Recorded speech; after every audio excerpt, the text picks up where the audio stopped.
Let me introduce Adrienne Tacke. She's a senior developer advocate at MongoDB.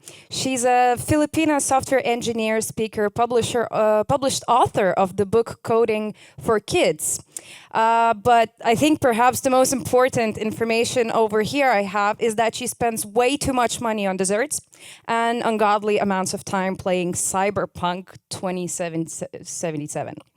Right. So since we're late, I'm not going to talk a lot. Let's hear multicloud magic, leveraging multicloud clusters in real-world scenarios. Thank you. Thank you so much. And I need to update that bio because Cyberpunk is completely terrible. I don't play that anymore. I now play Age of Empires, which released number 4.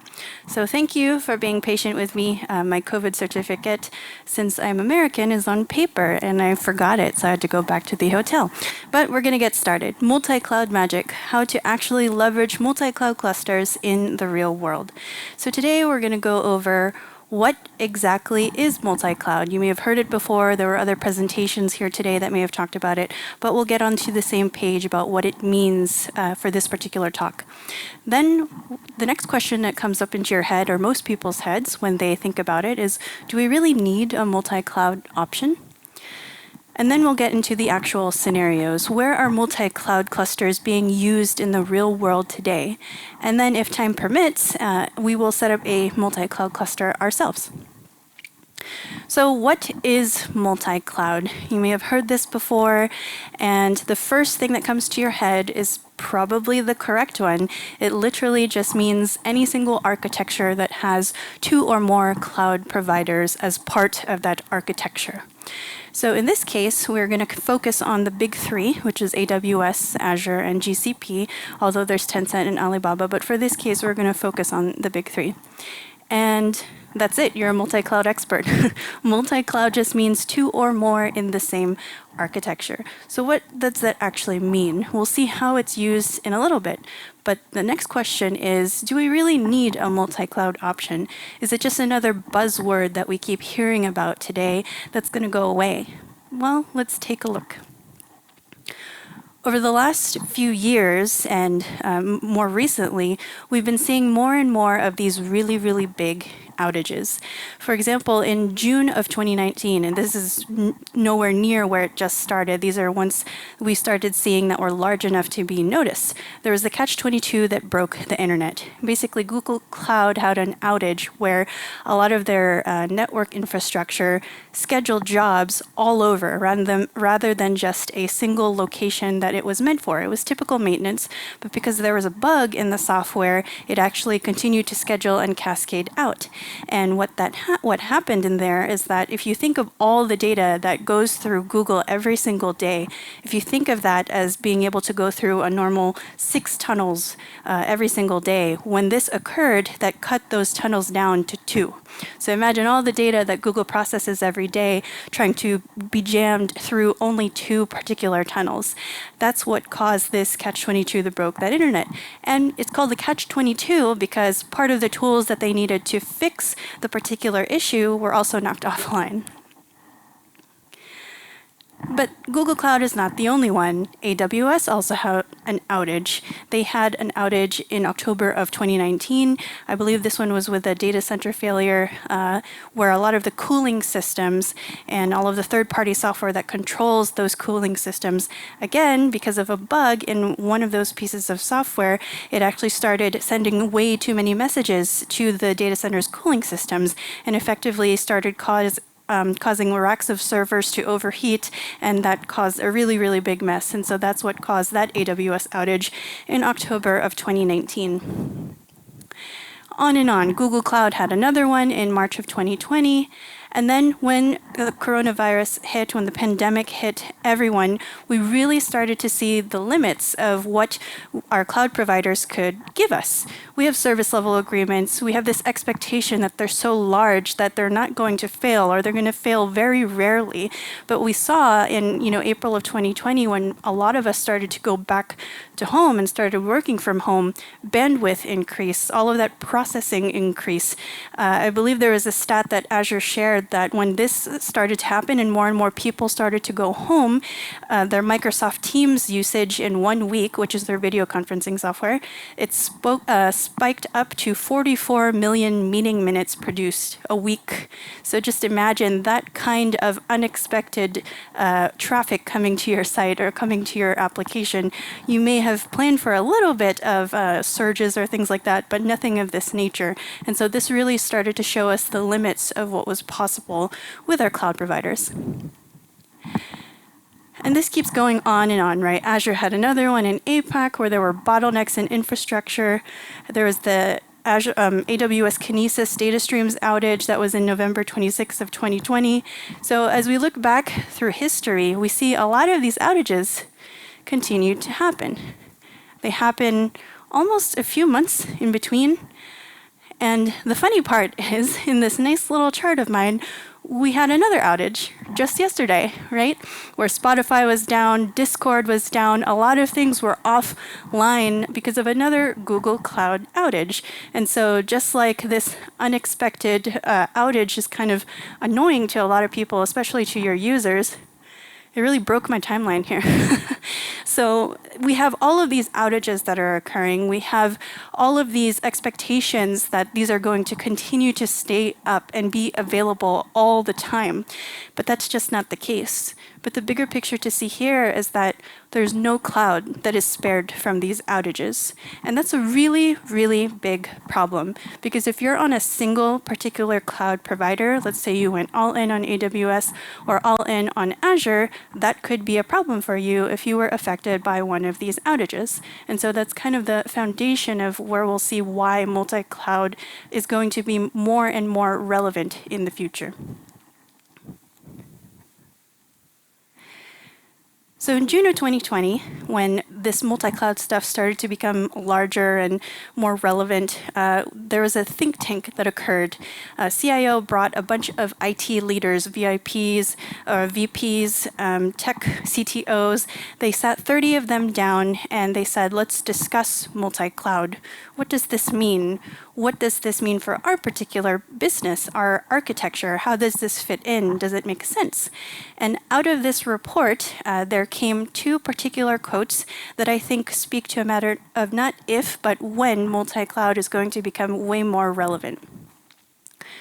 The first one is from Gregory Scherr. He's the VP of Technology and Operations at Fiserv, which is a company that deals with the financial industry. So he says, the main driver is what our clients are asking for. We have banks who have an Azure preference. We have banks who have an AWS preference, Google Cloud, and on and on.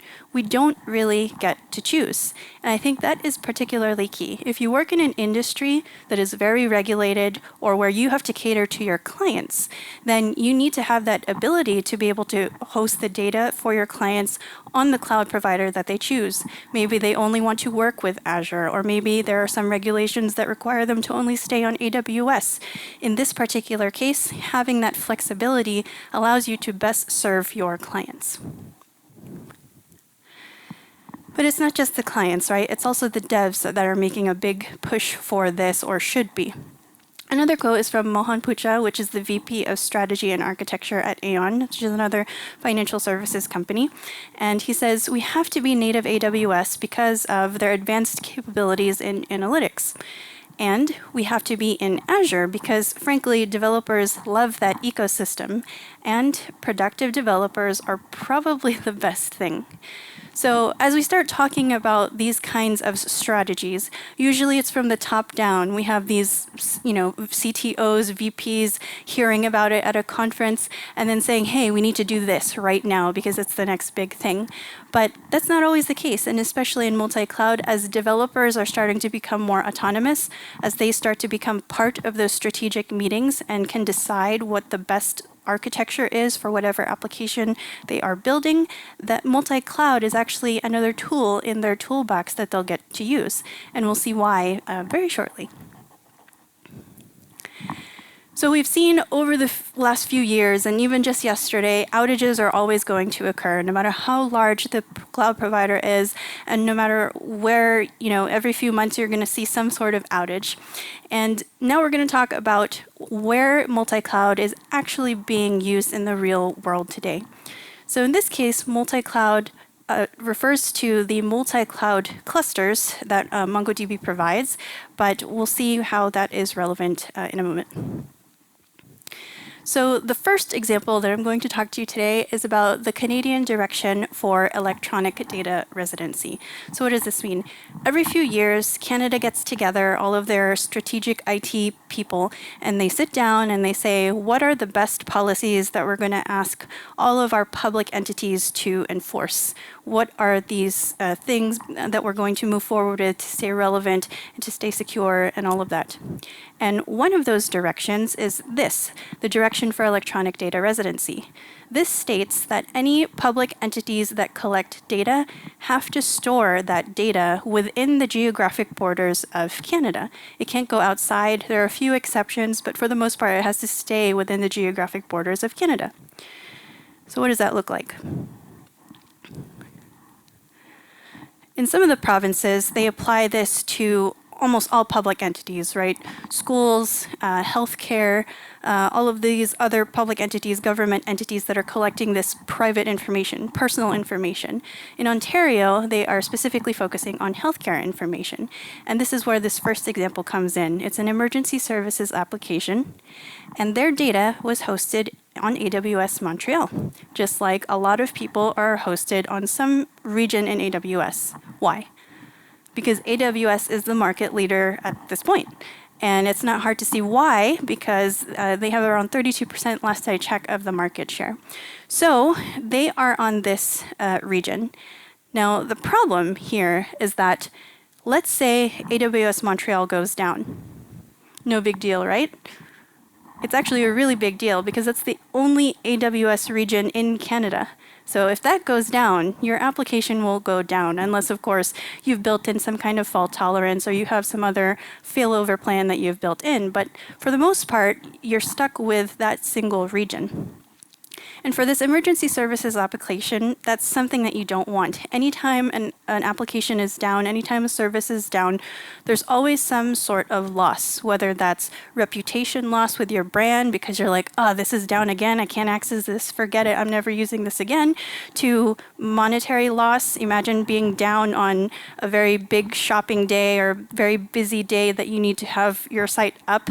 And in this particular case for the emergency services application, that could deal with human life. So this is a type of application that you almost never want to be down. You don't want to have the repercussions of having this application go down. So what did they do? Well, in this case, they had to look outward. They had to take advantage of other regions in Canada. And the next closest one was actually on GCP. GCP has a Montreal region. But for additional fault tolerance, they also added 2 more Azure ones because those were the only other ones that were available in Canada. And so there's the Canada East, which is in Quebec, and Canada Central, which is located in Toronto, if I can read. So now this is a very robust architecture. Now, if AWS were to go down, well, they have it fail over to GCP Montreal as their backup. And if for whatever reason, let's say GCP Montreal also goes down, that entire Montreal region is just out, something happens, well, that's where the Azure regions can step in and fill in the gap. And you'll see this kind of use of all of the regions that the cloud providers have. This is kind of the low-hanging fruit. This is the easiest way that most people see their architecture fit into a multi-cloud strategy, because everybody wants to be always up. Everyone always wants to be highly available. And sometimes the best way to do that is to make use of other cloud providers. It's a very similar situation with another scenario here. This one is the My Health Records Act of Australia.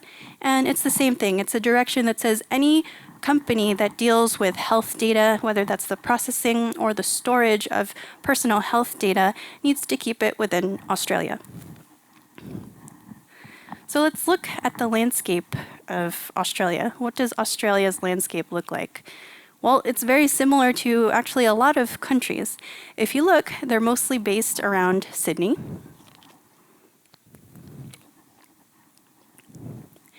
And you'll see that the only other one, if you wanted to have the same type of strategy, is Azure's again in Melbourne. So if you wanted to be able to have that high availability, if you wanted to have an option to fail over to somewhere outside of Sydney, again, you needed to look out and reach to other cloud providers. This was something that Azure really focused on. They found that Australia in particular needed another site where they needed in-country disaster recovery. So they actually placed 2 more in Canberra specifically for this reason. And so this is just another example, and yes, Azure also has one in Sydney, where again, taking advantage of all of the cloud providers is probably what's best for you if you want to take advantage of a multi-cloud strategy.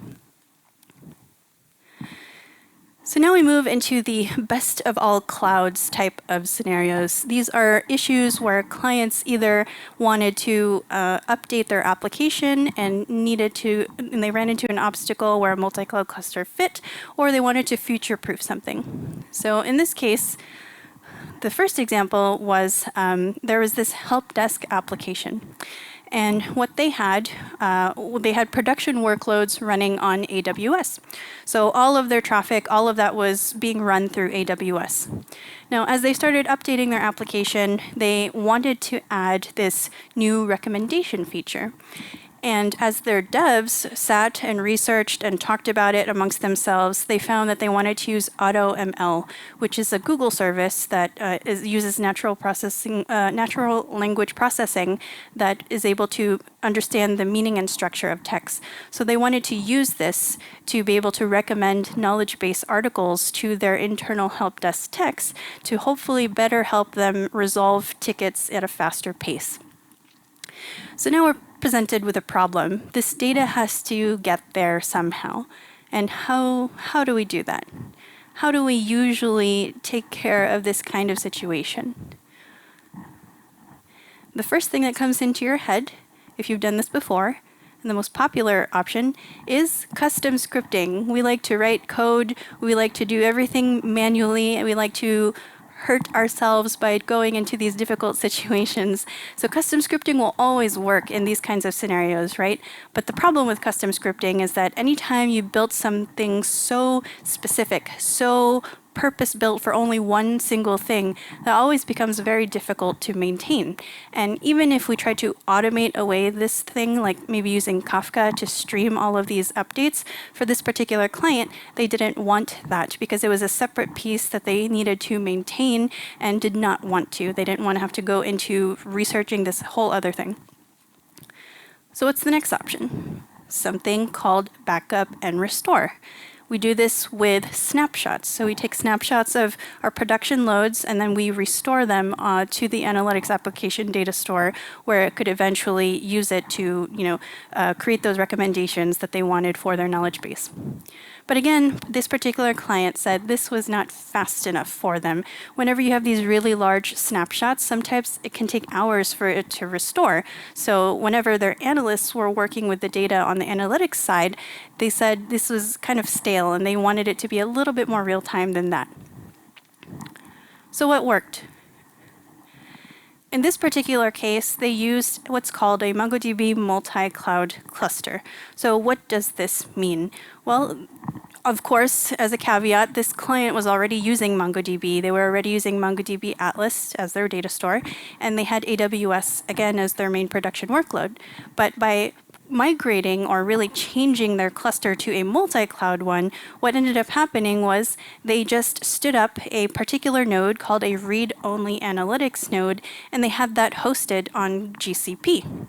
So now, because this entire cluster is all together, all of the electable nodes, aka the ones on AWS, these can only focus on the production workloads. These can continue to service the production workloads of the help desk and the particular help desk application, while the analytics node can focus on the analytics portion and be in GCP.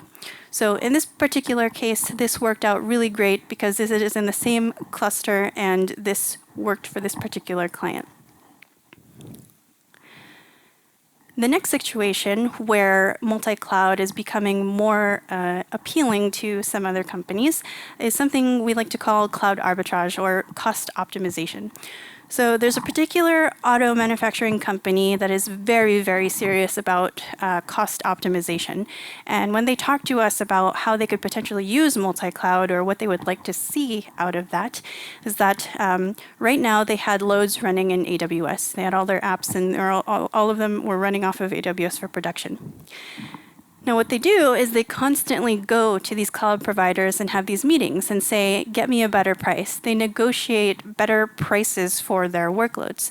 So what they wanted to be able to do was, if they were able to negotiate a better price at Azure, they wanted to snap their fingers and say, hey, we need to move our workloads over to Azure right now because of that particular negotiation.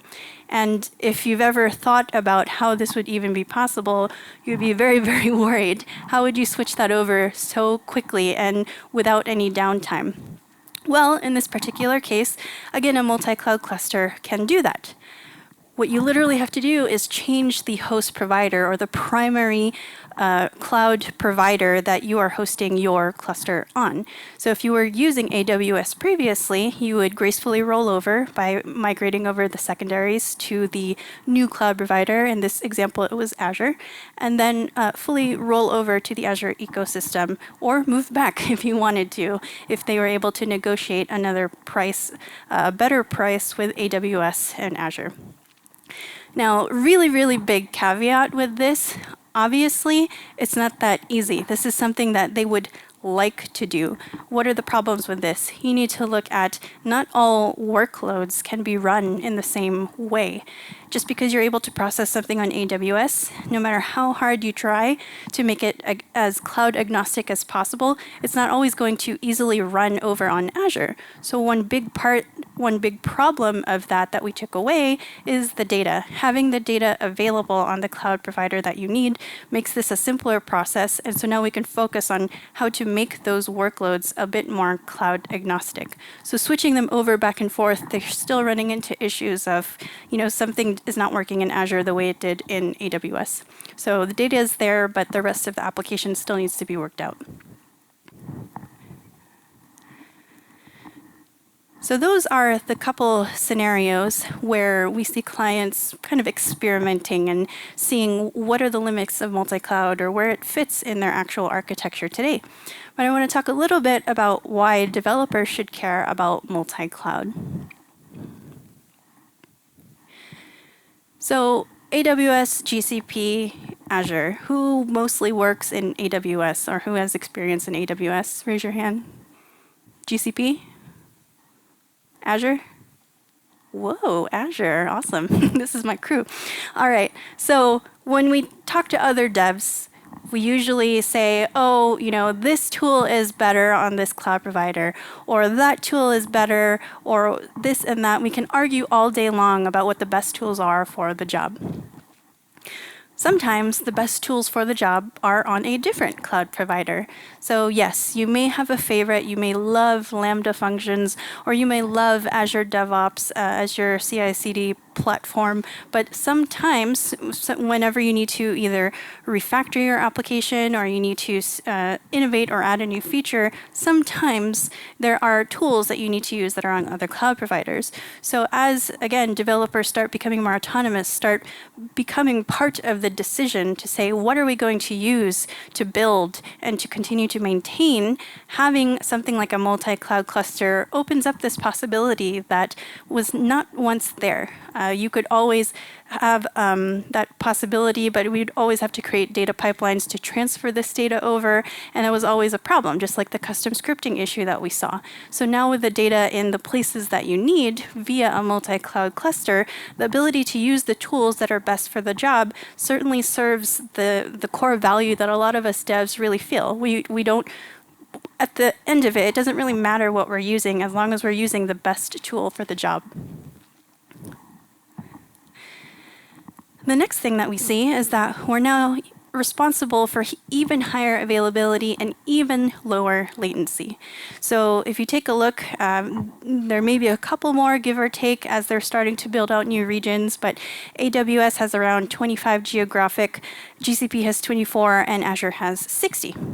So if you're stuck on a particular cloud provider or you're using one of those, then that's kind of the sphere of availability that you have. But as we saw in the Canadian example and the Australian example, if you need to have higher availability, if you need to be more robust, then maybe you need to be able to reach out to the other cloud providers to give all of your customers that kind of experience. If you want to service a global customer base, then you need to make sure their experience is always low latency, always super fast, and is always available the way you expect it for every single customer, no matter where they're based. And that's sometimes requires the use of the regions of the other cloud providers. And finally, as I've alluded to with the cloud arbitrage, the cost optimization example, what we should start focusing on is how do we start making our applications more cloud agnostic? How do we make it so that no matter where our customers are or where they need to be, we'll be able to retrofit our application to take advantage of any cloud? Now, this is not all on us, obviously. We have to work with the cloud providers, and that's always going to be an uphill battle, right? That's part of what separates them, is what advantages they have over their competitors. But in the end, what we can focus on is how to be able to work with all three cloud providers as seamlessly as possible as multi-cloud clusters become a more realistic thing and a more appealing thing that is going to be part of a lot of more infrastructure and strategy meetings moving forward. All right, so the last particular example is something we like to call the future-proof example, and this is something we see very, very often as well with our clients. So typical use case, we have an American company who's on AWS, and we have a European company who's fully in Azure because Europeans love the Azure ecosystem. So European company acquires the American company. So now cloud migration, cross-cloud migration has to occur. And that should strike fear in the hearts of many if you've ever done that before, because that is a pain in the butt to actually do correctly. So what do? Well, there's always the custom scripting option, right? But as we've seen before, custom code, custom this, custom that is always not going to be scalable. It's going to be hard to maintain, especially for something of this caliber. It is not what you want. Unless it's the absolute last resort and there's nothing else that is working, you will not want to use a custom scripting option. Another option is data or live migration. So if you are using a MongoDB Atlas cluster, like most of our clients are, that's why they're our clients, there is something called live migration, where they're able to roll over or migrate over to the new provider, cloud provider that they'd like, in the way that they would expect with as little downtime as possible. For the most part, this works.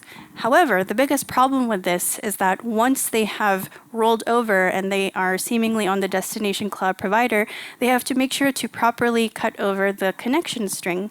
And I can't tell you how many times that is so frustrating to go through all of that work to make sure everything is migrated over and then find that your traffic is still pointing to the old cluster. So that was something that was a big, big pain that was a very big problem, and why a lot of people still don't really like to use this live migration option now that multi-cloud clusters are available. So again, multi-cloud clusters are where this could fit in for a cross-cloud migration. Now, how does this actually occur? So when they've chosen to migrate everything over to Azure, let's say, how this does so gracefully is it'll first start migrating over the two secondaries to the new cloud provider. In this case, it's Azure. It'll then elect a new primary. So it went from the AWS node to the new Azure node, and now the Azure node is the new primary. And then finally roll over the last secondary, and that's how it does that. But the biggest thing about this is that you do not have to change the connection string, and that has been a big time save, a big headache that does not need to occur because that connection string remains the same. So something so small yet that could cause such a large headache is now removed in this particular scenario. And so that's kind of a smattering of all the different types of multi-cloud clusters that are being used in the real world right now. As I've started to talk about this, maybe there are some other ideas that have come into your head. Maybe you're thinking, oh, you know, that would be actually a cool idea to see if a multi-cloud cluster would work in this scenario. So there are experimental architectures that are out there, but what I've shown you today was where they were actually being used in the real world. And so hopefully, if I give this talk again in a couple of years, we'll see how this changes and how there may be other interesting ways that multi-cloud clusters are being used. And so I will end with this. There's the VP and Global Lead of Business and IT Transformation from Dell. Brad Lewis says, if you want to start to have true portability of applications, obviously the data has to go with the application. So again, as we start to become more and more cloud agnostic, one really big obstacle of being able to use a multi-cloud strategy has now been solved by using a multi-cloud cluster, because having the data where you need it, having it on the cloud provider that you need to use, has been a really, really big issue. But using a multi-cloud cluster helps narrow down those big obstacles. And so now I will show you how to build a multi-cloud cluster. And let's switch over here. So let us actually open up another cluster here. So yes, you can do this in a CLI, but I'm going to show you here because it's a little bit easier to talk about the different nodes that are available. So when you create a cluster, if you've ever used MongoDB Atlas before, this will look familiar to you. This is the area where you can choose how to create your cluster. Let me narrow this down a little bit. And I believe I already have the cluster here. Let me see. Here we go. So they moved this around a little bit. So in an initial cluster creation, you are facing with this page, right? You choose where do you want to host your data, AWS, Google Cloud, Azure, right? And you'll see all of the available regions that you have to choose from.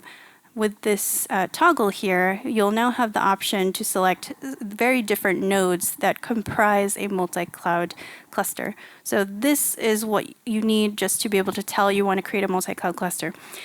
And now you have three options. Instead of just choosing a region, you're now able to choose different kinds of nodes. So there are things called electable nodes, there are things called read-only nodes, and there are things called analytics nodes. So what are the differences between the three? So electable nodes are the ones that are mostly used for high availability. So in the Canadian example and the Australian example, where they took advantage of all the different cloud providers, they were mostly made up of these particular nodes. And they are called electable nodes because in MongoDB, in a very typical architecture, there's 3 nodes in a replica set. So there's 1 primary and 2 secondaries.